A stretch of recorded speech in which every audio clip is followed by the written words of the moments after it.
Au Soudan du Sud, l'eau gagne chaque jour un peu plus de terrain. À chaque saison des pluies, les inondations bouleversent les paysages et la vie de centaines de milliers de personnes. Nos envoyées spéciales Patricia Huon et Paloma Lodé se sont rendues à Bentiu, dans le nord du pays, où la ville est cernée par les eaux.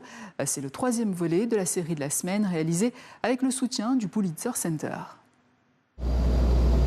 De l'eau, la ville de Bentiu n'est plus qu'une île. En périphérie, un camp de déplacés abrite plus de 100 000 personnes. Il avait été érigé en 2014, au début de la guerre civile. Tous ici vivent dans des conditions insalubres qui se détériorent au fur et à mesure que les financements internationaux diminuent. Quand la guerre a éclaté, je suis venue dans ce camp. Puis je suis rentrée chez moi. Mais après les inondations en 2021, j'ai dû revenir ici. Nous survivons grâce aux distributions de nourriture par les Nations Unies.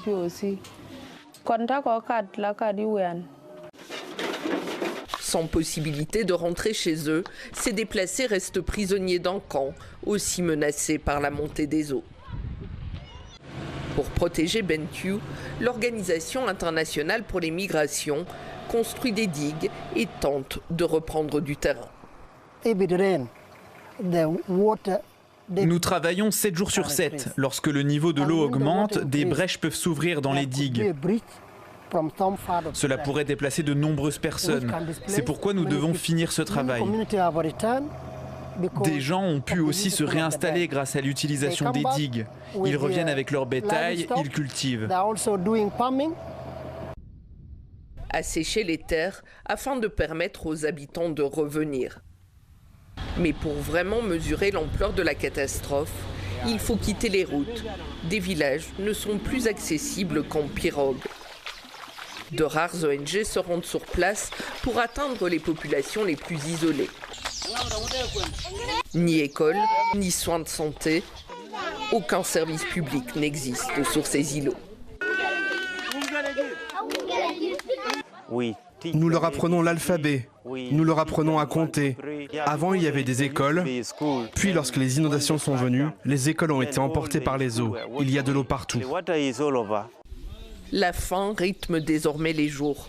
Pour nourrir leur famille, des femmes récoltent les racines de nénuphar au milieu des marécages.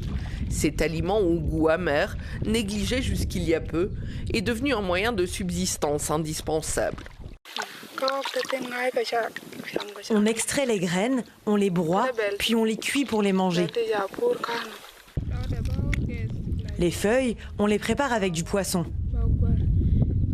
Avant, nous avions du bétail, du lait, et nous pouvions aussi cultiver. Depuis plusieurs années déjà, les eaux ne se retirent plus vraiment. Elles engloutissent villages et champs et obligent des milliers de familles à changer leur mode de vie.